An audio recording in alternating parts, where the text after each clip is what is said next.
La Escuela de Formación de Auxiliares Jurisdiccionales de la Corte Superior de Justicia de Lima, que está bajo la dirección del doctor José Antonio Neira Flores.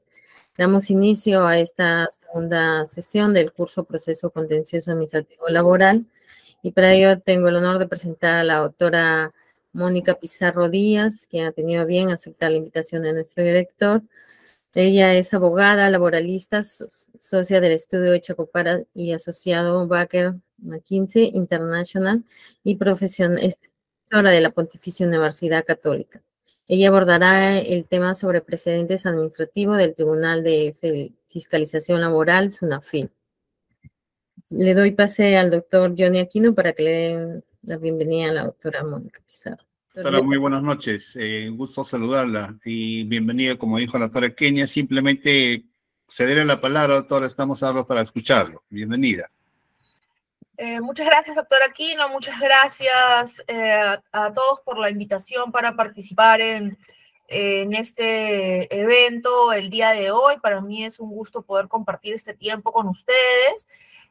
Según se ha indicado y como está señalado en el programa, la idea de esta sesión es conversar acerca de los precedentes administrativos emitidos por el Tribunal de Fiscalización Laboral. Entonces, en ese contexto, yo he preparado una presentación en la que lo que quiero hacer es comparar algunos precedentes administrativos de este tribunal con los criterios que ha venido estableciendo sobre la misma materia o sobre materia similar la Corte Suprema de Justicia de la República o el Tribunal Constitucional, ¿no? Entonces, como vamos a ver, si bien en algunos casos los criterios del Tribunal Administrativo y de la Corte son coincidentes, existen otros en los que hay discrepancias importantes que me parece que es necesario abordar y que eventualmente tendrán que resolverse en sede judicial, teniendo en cuenta que estas decisiones del Tribunal Administrativo siempre son susceptibles de estar sujetas a control en la vía judicial a través del proceso contencioso administrativo, que es justamente el tema macro de este seminario o de este curso, ¿no? Entonces, a ver, yo voy a intentar proyectar mi presentación para que podamos verla todos. He identificado, como les digo, algunos temas en los que hay estas contradicciones o coincidencias que me parece importante resaltar entre las decisiones del Tribunal de Fiscalización Laboral y los criterios adoptados por la Corte Suprema, por el Tribunal Constitucional, sobre 6 temas, ¿no? Que son la necesidad de tener un procedimiento sancionador al interior de la relación laboral, la discriminación salarial, el tiempo que se utiliza para el cambio de vestimenta, la necesidad de contar con un registro de asistencia, los requisitos de la contratación a plazo fijo y el pago de vacaciones no utilizadas oportunamente. Entonces, quisiera detenerme, ¿no?, en cada uno de estos temas que he anticipado. En primer lugar, esta idea de que al interior de la relación laboral es necesario contar con un procedimiento sancionador para establecer o para imponer sanciones distintas del despido, ¿no? Nosotros sabemos que la Ley de Productividad y Competitividad Laboral contiene en su artículo 9 una disposición que señala que es facultad del empleador imponer sanciones a sus trabajadores como parte del poder de dirección. Y en esta facultad, ¿no?, de imponer sanciones, la única sanción que tiene un procedimiento regulado en la propia ley, en la propia LPCL, en el artículo 31, si la memoria no me falla, es la sanción del despido, que es la más grave que se puede imponer al interior de la relación laboral, ¿no? Entonces, si yo quiero despedir a un trabajador, tengo que seguir un procedimiento de preaviso, cursar una carta, dar 6 días para que el trabajador haga su descargo, etcétera, ¿no? Para las demás sanciones, que serían básicamente la amonestación verbal, la amonestación escrita y la suspensión, porque al interior de la relación laboral en el Perú al menos no se aplican otro tipo de sanciones, la ley no tiene contemplado un procedimiento, ¿no? Y entonces, durante muchos años, ¿no?, al menos casi todos los años que yo tengo de práctica profesional, se ha entendido que la ausencia de este procedimiento establecido en la ley significaba que la empresa no tenía obligación de seguir un procedimiento y que en todo caso el trabajador podía ejercer su derecho de defensa a posteriori, ¿no? O sea, la empresa me notifica con la sanción, la empresa decide que yo he cometido una falta, no me he comportado correctamente, me sanciona y yo tengo el derecho de cuestionar esa sanción posterior, ¿no? Algo así como el paga primero y reclama después, algo parecido es lo que ha venido existiendo en las relaciones laborales durante muchísimos años. Entonces, esto ha estado cambiando en los últimos, no sé, 2 o 3 años. Se ha estado discutiendo, ¿no?, sobre si este criterio era en realidad un criterio adecuado o si se requería seguir un procedimiento a pesar de que la ley no lo diga, ¿no? Y entonces, en ese contexto de esta discusión, se emite esta resolución de sala plena del Tribunal de Fiscalización Laboral, en la que el tribunal señala, ¿no?,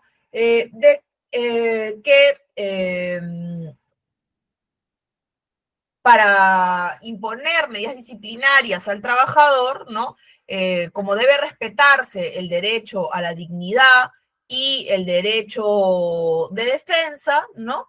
Eso implica que el empleador no tiene, digamos, carta blanca para imponer sanciones en cualquier circunstancia, sino que tiene que seguir un procedimiento, ¿no?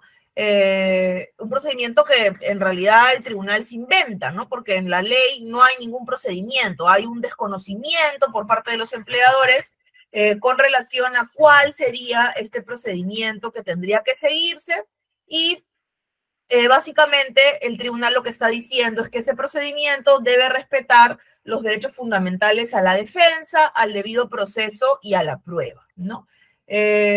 Por esta razón, en este caso particular, que es el que da origen a esta resolución administrativa, ¿no? Se declara, pues, infundado el recurso que presentó el administrado y se confirma la imposición de una sanción de multa porque no se había seguido este procedimiento para imponer sanciones a los trabajadores. Sanciones distintas del despido, ¿no? Y este criterio, digamos, no es un criterio que sale de la nada, ¿no?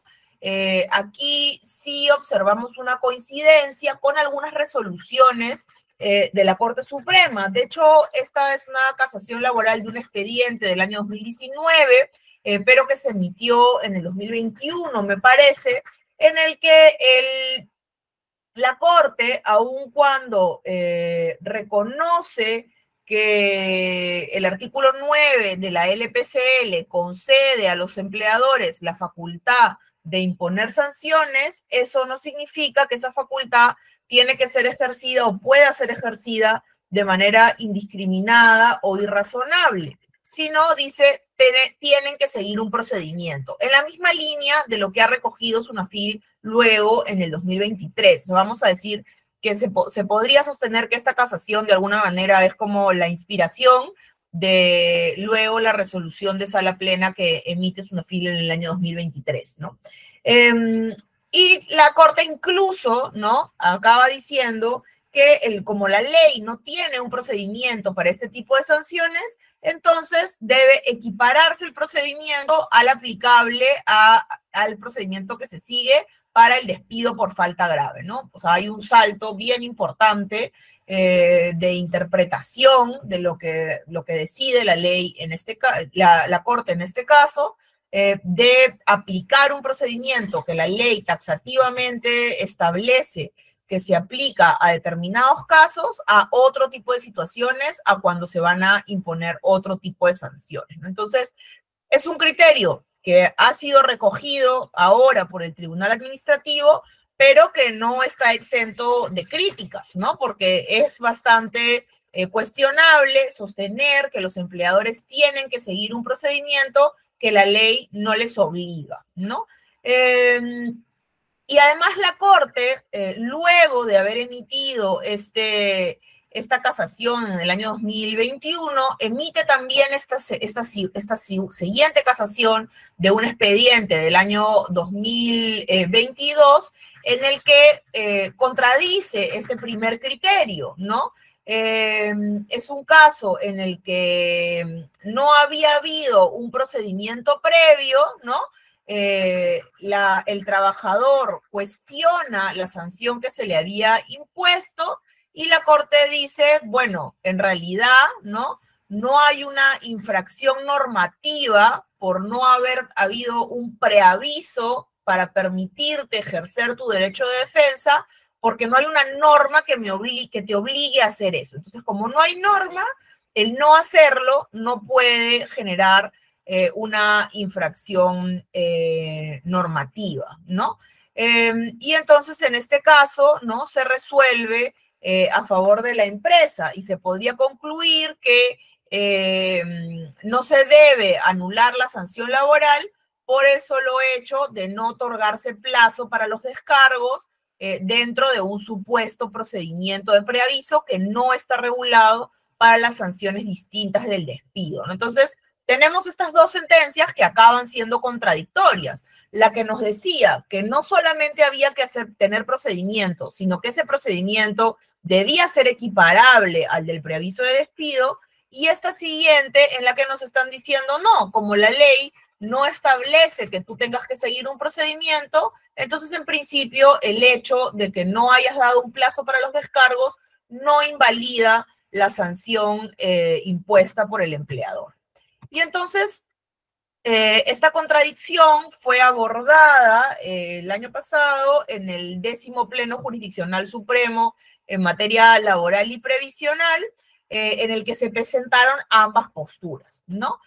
Y aquí los vocales que participaron en este pleno concluyeron que no es obligatorio que los empleadores tengan un procedimiento preestablecido para emitir sanciones distintas del despido. O sea, yo no tengo que tener como empleador una política de sanciones o un capítulo en mi reglamento interno de trabajo en el que diga cuál es el procedimiento que voy a seguir para imponer sanciones distintas del despido. Yo, la verdad que como asesora de empresas, yo sí recomiendo que se tenga, ¿no? Porque después de todas estas idas y venidas a nivel jurisprudencial y administrativo, me parece que es una buena práctica y que mejor es curarse en salud.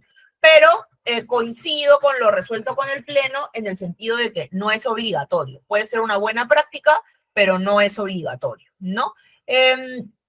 Entonces, la Corte dice, bueno, o mejor dicho, los vocales que participaron en el Pleno dicen, ¿no? No es obligatorio tener un procedimiento, ¿no? Sin embargo, cuando vayan a imponerse sanciones distintas del despido, sí debe seguirse algún tipo de proceso que no necesariamente tiene que ser igual al que tiene el artículo 31 de la LPCL para el despido por falta grave, puede ser un proceso diferente, ¿no?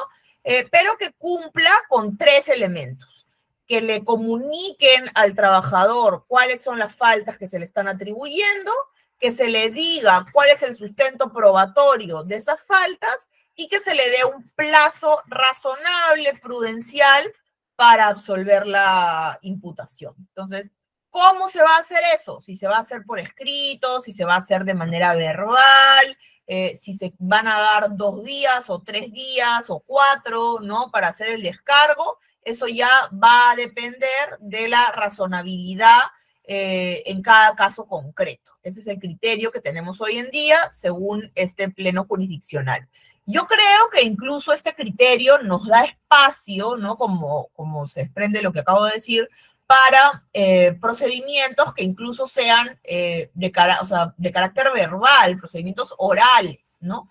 Como ocurre en otros países. Hay otros países en los que efectivamente para imponer sanciones distintas del despido es obligatorio seguir un procedimiento en el que el trabajador se le comuniquen cuáles son las faltas que se le están atribuyendo, se le dé el sustento probatorio y se le permita absolver la imputación. Pero todo eso se puede hacer, por ejemplo, en una entrevista, ¿no? O sea, si es que estamos hablando de hechos simples, de hechos que no revisten en principio gran complejidad ni gran gravedad, y por eso es que van a dar lugar a la imposición de sanciones distintas del despido disciplinario, ¿no? Entonces, creo que este es un tema que se va a seguir desarrollando a nivel judicial, ¿no? Porque además me parece que estamos atravesando también un momento de mucha crispación a nivel laboral y cada vez vemos con más frecuencia que los trabajadores cuestionan sanciones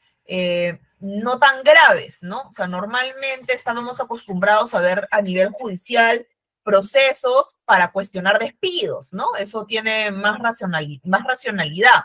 Pero hoy en día, cada vez, yo veo con más frecuencia, ¿no? Si bien no son una enorme cantidad de casos, pero sí se han vuelto más frecuentes casos en los que los trabajadores cuestionan amonestaciones, cuestionan suspensiones, que antes eran más infrecuentes, ¿no? Entonces, creo que esta situación de mayor litigiosidad en las relaciones de trabajo, mayor crispación en las relaciones laborales, va a dar lugar a que este tema se siga desarrollando a nivel judicial y yo espero, ¿no?, que eventualmente los jueces laborales comiencen a admitir diversidad de procedimientos en la línea de lo que ha establecido el 10º Pleno Jurisdiccional, lo que se ha acordado en este pleno, y que además pueda incluir procedimientos orales, ¿no? Procedimientos orales de los que habrá que llevar constancia de alguna forma en una acta o en algún tipo de documento, porque si no, si todo es meramente en una grabación, si todo es meramente oral, se lo va a llevar el viento, ¿no? Pero digamos que hay espacio para un mayor desarrollo con relación a este punto, ¿no? No sé si tengan alguna pregunta, veo que hay un número importante de participantes, entonces yo sugeriría que si tenemos preguntas, utilicemos el chat, ¿no? Y yo trataré en la medida de lo posible de absolverlas al final de la conferencia dentro del tiempo que me ha sido concedido para no abusar de su tiempo tampoco, ¿ya? El segundo tema que quería tratar era el de discriminación salarial, ¿no? Aquí se ha establecido un criterio del Tribunal de SUNAFIL, ¿no? A través de esta resolución de un expediente del año 2023, en el que se resalta que la fiscalización laboral y los órganos sancionadores del sistema de inspección de trabajo deben orientarse especialmente a la determinación y sanción de tratos discriminatorios basados en motivos prohibidos, ¿no? Y que los motivos prohibidos pueden ser amplios, porque hay una cláusula abierta también en la Constitución, cuando la Constitución hace referencia a motivos de cualquier índole, ¿no? Y entonces, estos motivos de cualquier índole, en principio, tendrán pues que analizarse caso por caso, ¿no? Eso no significa, sin embargo, reconoce el tribunal que cualquier acto de diferenciación salarial pueda ser considerado discriminatorio, ¿no? Sino que esta diferenciación también puede ser razonable y proporcional. Y que solamente cuando no se encuentran esos elementos de racionalidad y proporcionalidad, estaremos ante una discriminación, ¿no? Y entonces, en ese contexto, ¿no? La sala señala que al resolver este recurso que se presenta en un caso de una empresa del Estado, ¿no? Que es válida la diferencia salarial establecida, ¿no? Por razones de antigüedad, ¿no? O la calidad o la cantidad de la producción o cualquier otro factor distinto, ¿no? Que hay diferenciaciones salariales justificadas y que la antigüedad es una causa que justifica la diferenciación salarial, ¿no? Y de hecho eso está en la línea con lo que establece la ley de igualdad salarial. La ley de igualdad salarial, bueno, que le llamamos coloquialmente ley de igualdad salarial, pero que se llama algo así como la ley para garantizar la igualdad remunerativa entre hombres y mujeres o algo así. Esta norma, ¿no? Señala expresamente que la igualdad remunerativa no significa que todas las personas que hacen el mismo trabajo o trabajo de igual valor necesariamente deban ganar lo mismo, sino que puede haber diferenciaciones no discriminatorias basadas en criterios objetivos. Y la norma también lista algunos ejemplos de cuáles pueden ser esos criterios objetivos de diferenciación, lo hace a través de su reglamento. Y entre esos ejemplos se incluye a la antigüedad, ¿no? Como criterio de diferenciación que justifica esta diferenciación salarial, ¿no?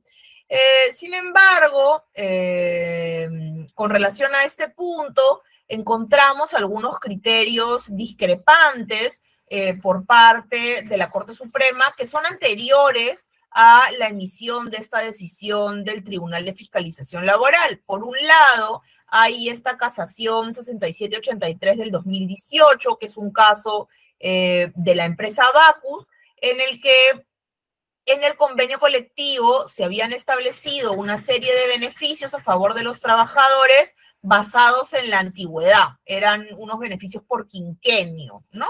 Entonces, si yo cumplía determinada cantidad de años, tenía derecho, dentro de la empresa, tenía derecho a recibir estos beneficios, ¿no? Y entonces la Corte concluye, el sindicato, un grupo de trabajadores cuestiona estos beneficios de los quinquenios porque dice que contraviene la igualdad salarial, que si todos hacen el mismo trabajo deberían ganar lo mismo, aunque unos sean más antiguos que otros, ¿no? Y la Corte concluye que en realidad esto no es una cuestión discriminatoria, ¿no? Sino un beneficio, una política empresarial que en su momento contó con la anuencia del sindicato, un convenio colectivo, ¿no? Pero fíjense algo ahí importante que se menciona en la resolución. Se está diciendo en la resolución que no se ha hecho una clasificación salarial basada en la antigüedad. O sea, a pesar de que hay el pago del quinquenio, la Corte dice, bueno, ok, hay este beneficio del quinquenio, pero no es que los salarios en general se estén estableciendo en base a la antigüedad del trabajador, sino solo este beneficio específico. Y la razón principal por la cual la Corte no considera este beneficio discriminatorio es porque está en el convenio colectivo y el sindicato lo ha aceptado, ¿no?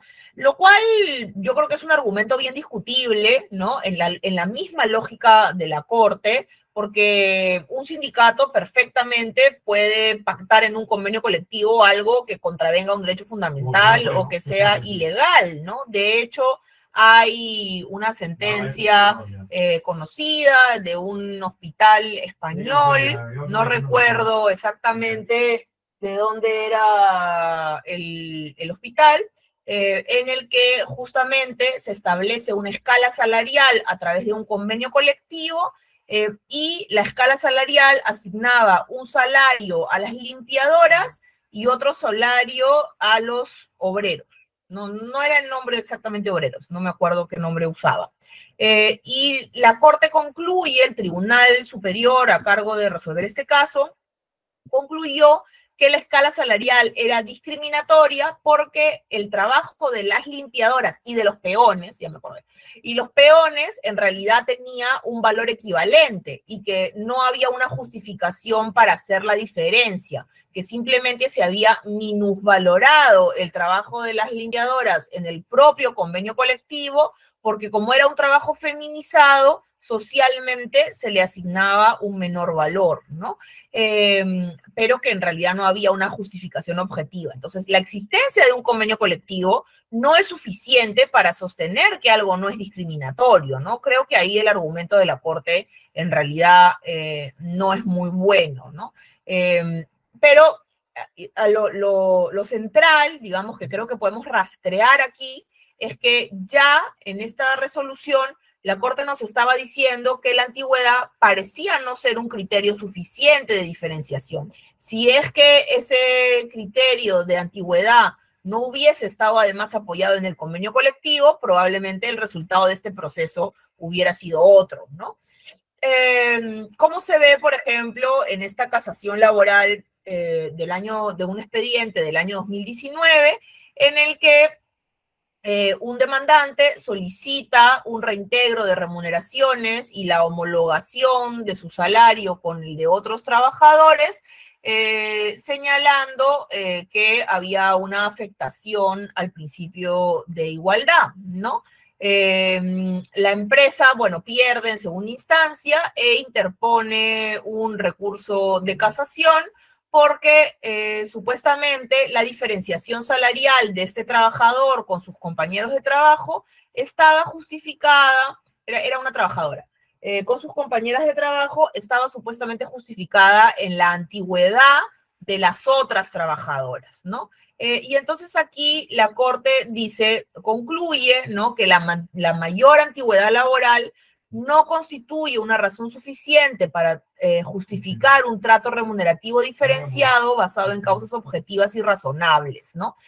Sino que deben analizarse otros factores, ¿no? Como por ejemplo la evolución o la progresión en la carrera o las mayores funciones o responsabilidades desempeñadas, ¿no? Entonces, pese a lo señalado por el Tribunal de Fiscalización Laboral y a lo señalado por las normas que existen en materia de igualdad salarial en el Perú hoy en día, el criterio de la Corte Suprema parece irse inclinando hacia rechazar la antigüedad como elemento de diferenciación.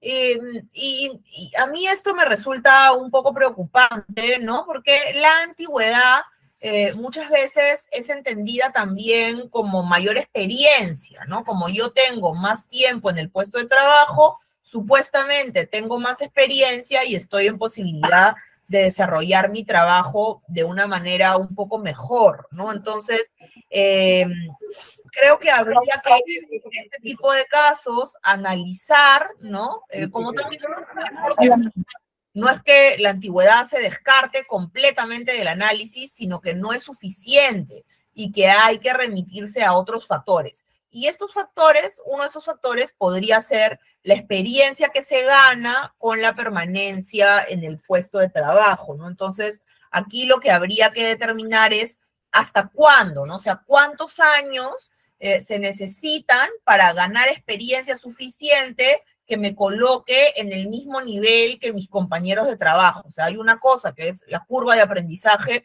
y la curva de aprendizaje, una vez que yo tengo, no sé, 6 meses, 1 año, 5 años en un puesto de trabajo, probablemente ya no aprendo más, ¿no? Respecto al desarrollo de este puesto. La antigüedad ya no puede significar una diferenciación salarial, ¿no? El tercer punto que quería comentarles es el tiempo para el cambio de vestimenta, ¿no? Y aquí sí vemos más bien una alineación del criterio de SUNAFIL y del criterio de la Corte Suprema. Recientemente se ha emitido un precedente de observancia obligatoria en el que el Tribunal de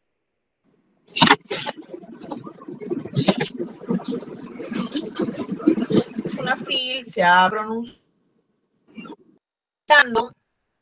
empresa para cambiarse de ropa debe formar parte de la jornada de trabajo, porque, al menos en este caso particular, el reglamento interno de trabajo señalaba que es obligación de los trabajadores vestir el uniforme de trabajo. Y en ese sentido, la sala considera que vestir el uniforme de trabajo es una obligación laboral y no es un acto preparatorio para la puesta a disposición de la fuerza de trabajo, ¿no? Entonces, hay, digamos, 3 condiciones que el tribunal ha señalado que si es que estas condiciones se cumplen, entonces, si es que alguna de las condiciones no son copulativas, si es que alguna de las condiciones se cumplen, entonces el tiempo de cambio de ropa debe considerarse tiempo de trabajo, ¿no? Entonces, la primera condición es que el uso de esos implementos o esas cosas que me estoy cambiando sea obligatorio de acuerdo al reglamento interno de trabajo, a la política de la empresa o alguna orden que se me haya sido impartida, ¿no? O que el uso del uniforme de trabajo sea exigido por razones de imagen corporativa, atención al público, requerimiento de clientes, etcétera, que más o menos en realidad es lo mismo que lo anterior, ¿no? Y tercero, que eventualmente el empleador pueda sancionar al trabajador por registrar el tiempo de trabajo una vez que ya tiene puesto el uniforme. Que esto no se entiende en realidad muy bien por qué este hecho, esta posibilidad de sancionar, gatilla el que el tiempo de cambio de ropa sea considerado tiempo de trabajo, ¿no? Entonces, creo que la clave está en los puntos A y B, ¿no? Si es que es obligatorio que el trabajador se presente a trabajar con esta ropa, sea porque está en una política en el reglamento interno de trabajo o se le ha dado una orden, entonces el tiempo que el trabajador utiliza para cambiarse debería calificar como tiempo de trabajo, ¿no? Este criterio coincide con el de una casación laboral que ya tiene varios años, ¿no? Un expediente del año 2014, en el que un sindicato demandó la nulidad de unos artículos del reglamento interno de trabajo de su empresa. Precisamente había un artículo que señalaba que el tiempo de cambio de ropa no formaba parte de la jornada, ¿no? Entonces, este artículo se declara nulo en la sentencia de segunda instancia y la empresa interpone recurso de casación, ¿no? Y aquí la Corte, un poco coincidiendo con el criterio de Sunafil, ¿no? También señala que el tiempo que el trabajador utiliza para cambiarse de ropa debe ser parte de del tiempo de trabajo, debe considerarse tiempo de trabajo cuando la labor exija que ese cambio de ropa se lleve a cabo, ¿no? Porque el trabajador supuestamente ya ingresó al centro de trabajo a trabajar y está a disposición del empleador, ¿no? A mí me preocupan un poco estos 2 criterios porque los veo ciertamente un poco inflexibles, ¿no? Y creo que no toman en cuenta la multiplicidad de situaciones que pueden producirse dentro de las relaciones laborales, ¿no? Hoy en día, además, luego del teletrabajo, de estos sistemas de trabajo híbrido, ¿no? Y del retorno al trabajo presencial que venimos atravesando, por ejemplo, hay algunas empresas que ofrecen a sus trabajadores beneficios como desayuno libre para las personas que quieran venir un poco más temprano, porque más temprano hay menos tráfico, y entonces hay esta posibilidad de utilizar este espacio dentro del centro de trabajo para tomar el desayuno de manera tranquila, de repente, no sé, leer las noticias, escuchar un podcast, ¿no? Antes de que sea la hora de empezar a trabajar, para no toparte, ¿no? Con toda la hora del tráfico y poder llegar a trabajar de manera más eficiente, más tranquila, más cómoda para el trabajador también, ¿no? O empresas que tienen trabajadores que, por ejemplo, van en bicicleta, ¿no? Y entonces yendo en bicicleta, sobre todo en el verano, las personas pues sudan, ¿no? Llegan a la empresa sudadas, y algunas empresas han implementado duchas y cambiadores para que los trabajadores se puedan cambiar y se puedan bañar y cambiar antes de empezar a trabajar, ¿no? Entonces, en ese caso, esta facilidad que le estamos dando a los trabajadores, que además es de uso voluntario, se entendería que forma parte también ese tiempo de la jornada de trabajo. Me parece que sostener algo así sería bastante exagerado, ¿no? O sea, yo creo que hay que distinguir las situaciones en las cuales es indispensable que el trabajador se cambie en el centro de trabajo, por ejemplo, por higiene o por seguridad, ¿no? Si yo trabajo en un hospital, el uniforme que uso para atender a los pacientes, tengo que cambiármelo en el hospital para que no esté contaminado, ¿no? O sea, para que sea un uniforme limpio, que no venga con la suciedad de la calle. Entonces, no puedo venir vestido de mi casa, ¿no? O si uso unos implementos de seguridad, pues no sé, un traje protector contra el fuego, o de alguna otra naturaleza con el que no me voy a subir al transporte público porque me voy a morir de calor, porque es súper aparatoso y no lo puedo traer desde mi domicilio el traje. Entonces, es razonable, o sea, no tengo otra opción que cambiarme en el centro de trabajo. Entonces, es razonable que ese tiempo pueda ser considerado tiempo de trabajo. Pero hay otros casos en los que el uso de las instalaciones del centro de trabajo son una facilidad para los trabajadores y que el trabajador perfectamente podría venir con su uniforme de su casa, ¿no? No sé, trabajadores que trabajan en un banco o meseros en un restaurante o en un local de comida rápida, ¿no? Esas personas pueden cambiarse en su casa y venir con su uniforme, o también la empresa podría poner a su disposición vestidores para que se cambien en el centro de trabajo, como una facilidad, ¿no? Entonces, creo que hay que distinguir la facilidad que eventualmente puede aprovechar el trabajador cuando quiera y cuando no quiera puede venir de su casa ya cambiado, de la necesidad de llegar al centro de trabajo para recién prepararme para poder trabajar, ¿no? Entonces, cuando esto sea indispensable, ese tiempo sí me parece razonable que sea considerado tiempo de trabajo. Cuando sea una mera facilidad, creo que no debería ser considerado tiempo de trabajo, y espero que esto todavía sea una cuestión en desarrollo y que veamos algunos cambios con relación a estos criterios en los meses o en los años siguientes. El cuarto tema que quería tratar con ustedes está relacionado al registro de asistencia, ¿no? Y aquí creo que sí hay algunas discrepancias entre los criterios de SUNAFIL y lo establecido por la Corte Suprema, ¿no? En este caso en particular se trata de una empresa que no contaba con un registro de control de asistencia, ¿no? Y entonces sí no tenía unas hojas de tareo. Y las hojas de tareo no cumplen con los requisitos de la ley para ser consideradas un registro de control de asistencia, no está la información mínima que la ley exige y por lo tanto se considera que la empresa ha incurrido en una infracción laboral, que además es una infracción de carácter insubsanable, ¿no? Porque el registro, o sea, yo no puedo retroceder el tiempo para tener un registro exacto de algo que ocurrió en el pasado, eso ya no se puede reconstruir, ¿no? Entonces, creo que este criterio es un criterio efectivamente razonable, los empleadores tienen que cumplir con tener un registro de asistencia que cumpla con las condiciones de la ley y si no lo hacen, cometen una infracción, ¿no?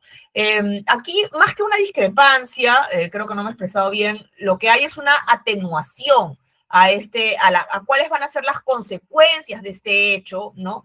Que hace la Corte Suprema. Y es decir, bueno, está bien, puede ser que el empleador no tenga un registro de asistencia correcto, ¿no?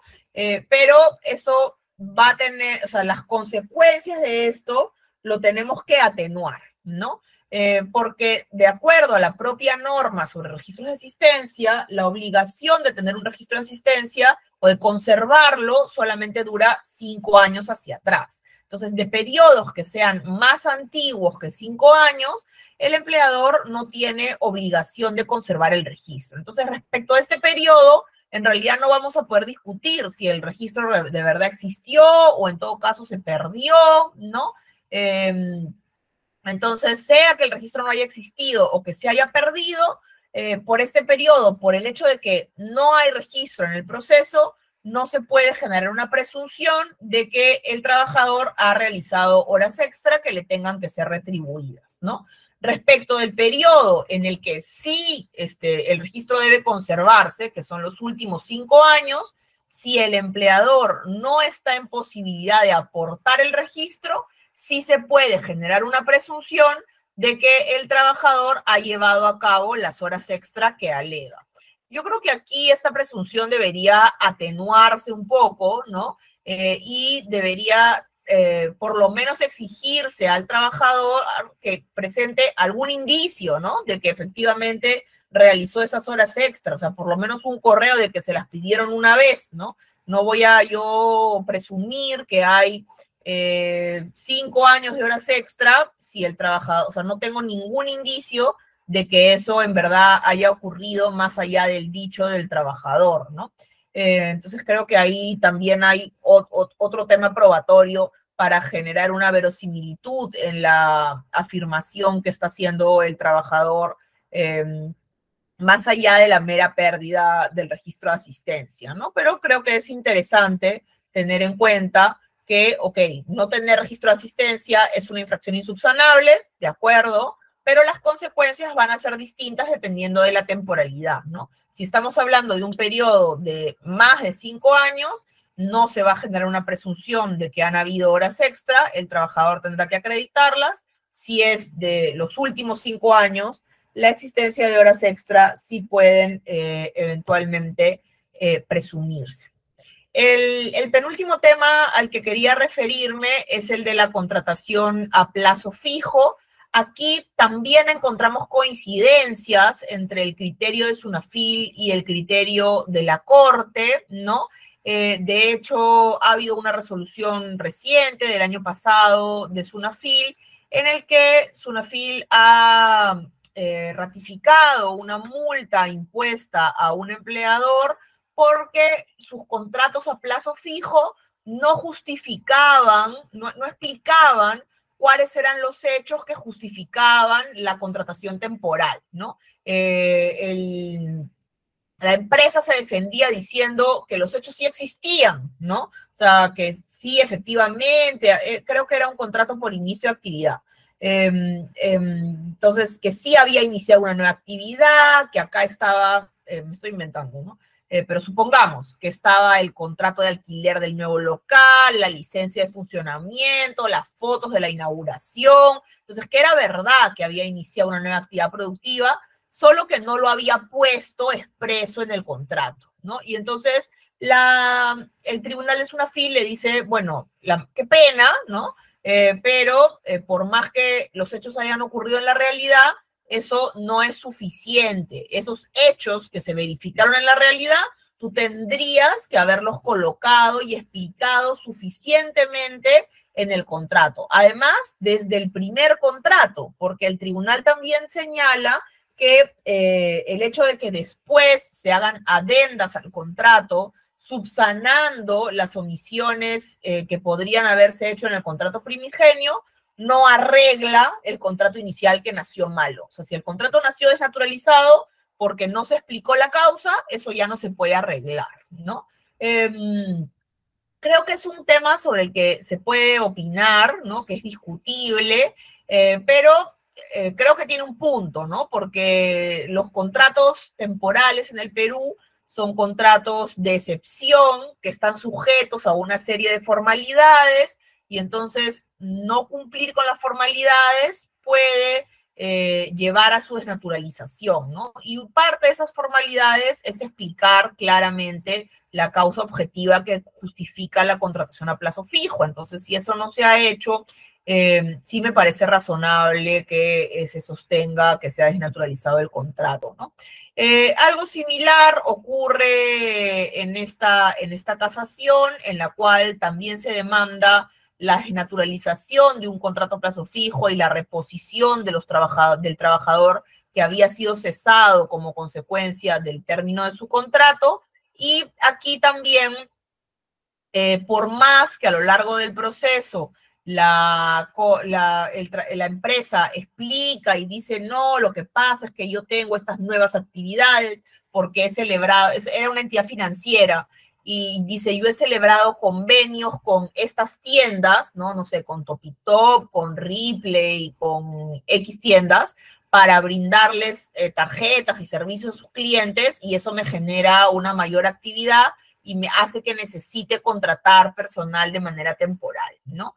Y entonces la Corte dice, bueno, esa explicación en verdad ya está de más, porque tu contrato en realidad solo tiene una mención genérica a esas actividades, y las actividades para las que estás contratando al personal son actividades propias de la actividad principal de la empresa demandada, ¿no? Con lo cual, eso es suficiente para considerar que los contratos se han desnaturalizado. Acá yo quisiera puntualizar algo, que es que sí me parece un mal argumento el que se diga que la actividad que está haciendo el trabajador a plazo fijo es una actividad que corresponde a la actividad principal de la empresa. Porque el hecho de que el trabajador haga la actividad principal de la empresa no significa que su contrato no puede ser a plazo fijo, ¿no? O sea, si yo tengo una empresa constructora y contrato un residente de obra para que sea residente de un edificio que estoy construyendo, el contrato de ese residente va a ser un contrato a plazo fijo para obra determinada, porque yo lo estoy contratando para que sea residente de la obra del edificio que se va a construir en la cuadra 19 de la avenida Javier Prado, ¿no? Y una vez que se acabe la construcción, se acabará el contrato. Entonces, ¿esa persona está haciendo algo que tiene que ver con mi actividad principal? Sí. Su contrato puede ser a plazo fijo, también, ¿no? Entonces, el hecho de que la actividad coincida con la actividad principal de la empresa no significa que ese contrato no puede ser temporal. Entonces, ese argumento creo que no es correcto. Sí, es un buen argumento el decir que el contrato no estaba adecuadamente justificado, ¿no? Porque además, si ustedes leen esta sentencia, la cláusula del contrato en realidad estaba bastante mal redactada, ¿no? De hecho, al principio parece que se estuviera justificando un contrato por incremento de actividad, pero acaba siendo un contrato por servicio específico, entonces no se entiende muy bien qué fue lo que quiso hacer la empresa ahí, ¿no? Entonces sí creo que el contrato estaba mal justificado. Entonces, como ven, ¿no? Aquí sí hay una coincidencia entre el criterio de la Corte Suprema y el criterio del tribunal. Ahora, hay unas resoluciones antiguas del Tribunal Constitucional del año 2010 en las que el tribunal, en un proceso de reposición, dijo que no era necesario que la causa de contratación estuviera muy detallada o especificada en el contrato, y que podía explicarse después, ¿no? Cuáles eran las causas que justificaban la contratación a plazo fijo, ¿no? Este criterio, o sea, hoy día los casos de desnaturalización de contratos a plazo fijo ya no se ven en el Tribunal Constitucional. Entonces, el tribunal no ha seguido desarrollando esta línea jurisprudencial, porque hoy en día las reposiciones por despido incausado, fraudulento, también se tratan en la vía laboral ordinaria, ya no van a la vía constitucional. No sé si es que de hecho este caso tuvo un voto singular, entonces no sé si es que con el tiempo el tribunal eventualmente hubiese modificado este criterio, pero digamos que sí ha habido en algún momento en nuestra jurisprudencia una interpretación discordante con lo que hoy vienen opinando la Corte Suprema y el Tribunal de Fiscalización Laboral. Un último... esta diapositiva, por favor, omítanla, es un error, viene de otro tema. y no corresponde. Así que cuando les llegue, por favor, la presentación, es la diapositiva 29. En realidad hay que borrarla, ya disculpen la molestia. Finalmente, el último tema con relación a las vacaciones. Aquí no sé si exactamente podemos hablar de una discordancia, porque son dos temas ligeramente diferentes. ¿Qué es lo que ha pasado? Esto sí no es un precedente vinculante, es una resolución que ha emitido el Tribunal de Fiscalización Laboral, pero que no es una resolución de sala plena, entonces no es un precedente vinculante. Y lo que dice básicamente aquí, este es un caso en el que una trabajadora no salió de vacaciones oportunamente, se hace una inspección de trabajo, dentro de la inspección de trabajo la empresa supuestamente acredita que le ha pagado las vacaciones, se las paga tarde, pero se las ha pagado, ¿no?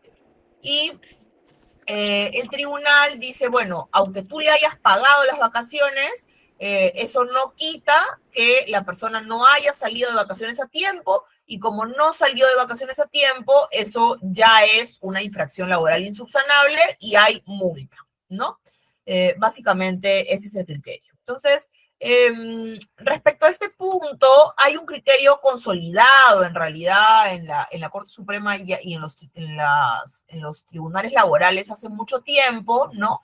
En el que se señala expresamente que el empleador, cuando la persona no goza de sus vacaciones oportunamente, se libera de sus obligaciones, o sea, cumple con sus obligaciones una vez que el trabajador ya no tiene que salir de vacaciones, porque ya pues las vacaciones ya se vencieron, ahora tiene unas vacaciones nuevas, vigentes, pero las que se vencieron antes, ¿cómo vamos a subsanar la situación? Pagando tanto la remuneración vacacional como la indemnización vacacional que se haya generado, ¿no? Entonces, y este pago indemnizatorio tiene como esencia reparar al trabajador por el incumplimiento en el que ha incurrido el empleador, ¿no? Entonces, si bien no es un tema exactamente igual, porque la resolución de SUNAFIL se refiere a una infracción que genera una multa, ¿no? Creo que en el espíritu de la decisión de la Corte está el sostener que al pagar la indemnización se ha reparado el daño, y por lo tanto debería entenderse que se ha subsanado la infracción, ¿no? Creo que debería ser también una consecuencia lógica. Y en ese sentido, una vez que se paga tanto la remuneración vacacional como la indemnización vacacional, ya no debería haber multa, ¿no? No sabemos si este criterio de SUNAFIL se va a consolidar, ¿no? O si eventualmente ya la sala plena va a emitir una resolución distinta, porque también este caso en el que se ha emitido esta resolución administrativa sobre vacaciones tiene sus particularidades, porque en el caso la empresa paga supuestamente las vacaciones, pero no acredita bien el pago, lo pretende acreditar con una de la trabajadora de ya me pagaron mis vacaciones, y no acredita el pago de la indemnización, ¿no? Entonces, creo que ahí hubo un alimentar la decisión de SUNAFIL de imponer una sanción por, pues, ¿no? O sea, habías supuestamente pagado la remuneración vacacional, pero no lo habías acreditado bien, y de la indemnización no dijiste nada, ¿no? Entonces, ¿cómo puedes pretender que consideren que has subsanado una infracción si no estás cumpliendo con pagar todo, ¿no? Entonces, tal podría ocurrir, después de toda la controversia que esta decisión ha generado, que en lo sucesivo, cuando se emitan nuevas resoluciones sobre este tema, se reúna la sala plena y establezca un criterio que reconozca que cuando se pagan las indemnizaciones vacacionales, si se cumple con pagarlas, entonces la infracción queda subsanada y no debe haber lugar a multa, ¿no? Es algo que creo que es un tema todavía en desarrollo, del que probablemente veamos alguna evolución en los siguientes meses o años. Bueno, esos eran los 6 temas, perdón, que yo quería compartir con ustedes. Al final he tratado de correr un poco para poder abarcarlos todos y no abusar de su tiempo. Entonces, no sé si alguien tenga alguna pregunta que quiera colocar en el chat o si puede participar verbalmente y aprovechamos algunos pocos minutos para absolverlas. Doctora Pizarro, voy a tomar la molestia de sus tiempos para preguntarle respecto a la doctora Aquino, doctora. Sí. En cuanto al primer punto que ha tocado un poquito que me ha llamado la atención respecto al debido procedimiento a las sanciones, ¿no? Y me llama la atención este precedente de la Corte Suprema en el entendido que, si bien es cierto, reconoce que al parecer no reconoce expresamente que debe haber un procedimiento, pero sí una imputación de hechos, un plazo para que pueda absolver el trabajador. Pero la pregunta es la siguiente, doctora. El debido procedimiento también está en la doble instancia. Significa que ese trabajador, por más que le imputa la infracción que comete, puede ser que el empleador o quien sancione se puede equivocar. Y entonces el trabajador hay una cierta indefensión. ¿Le parece, doctora?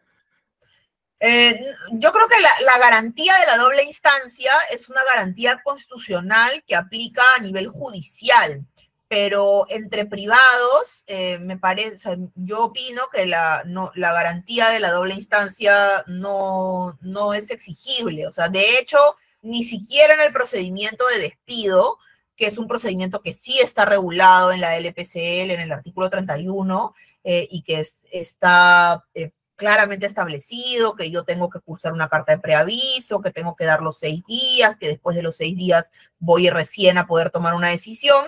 En ese caso tampoco hay doble instancia y es un procedimiento que está establecido en la ley, ¿no? Supuestamente este procedimiento es suficientemente garantista para resguardar el derecho de defensa del trabajador. Así lo ha considerado la ley y nunca se ha discutido la constitucionalidad de este procedimiento. Creo que está bastante aceptado, que es un suficientemente garantista del derecho de defensa de los trabajadores. Y más bien, ¿no? Digamos, lo que sí tengo es la posibilidad de que esa decisión de un privado, ¿no? La puedo cuestionar a nivel judicial.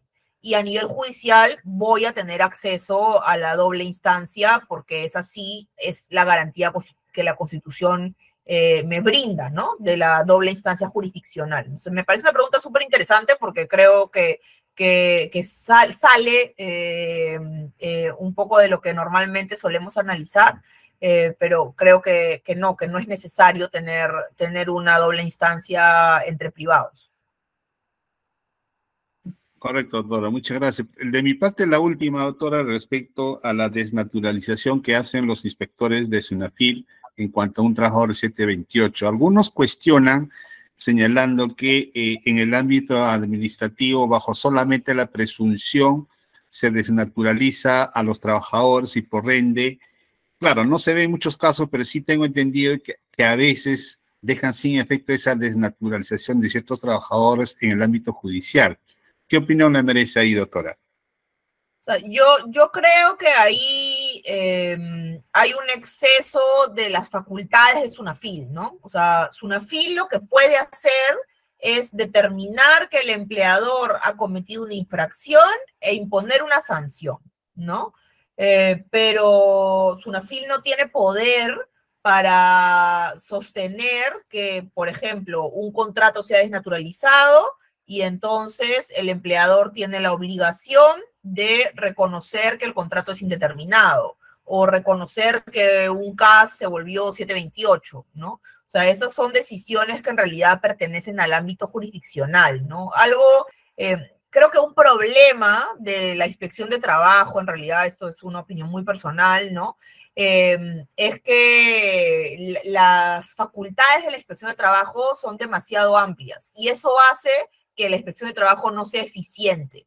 Entonces, los inspectores de trabajo muchas veces se concentran en un caso, hay una controversia entre un empleador y un trabajador. O sea, no es un tema de un mero incumplimiento que sería de un fácil análisis, ¿no? Sino una controversia sobre, por ejemplo, si me están pagando de manera correcta o se ha vulnerado mi derecho a la igualdad salarial, que no es un tema simple, ¿no? Entonces, lo discutimos, Sunafil investiga, lo discute con el empleador, tiene a un inspector analizando una cantidad enorme de papeles para un solo caso, ¿no?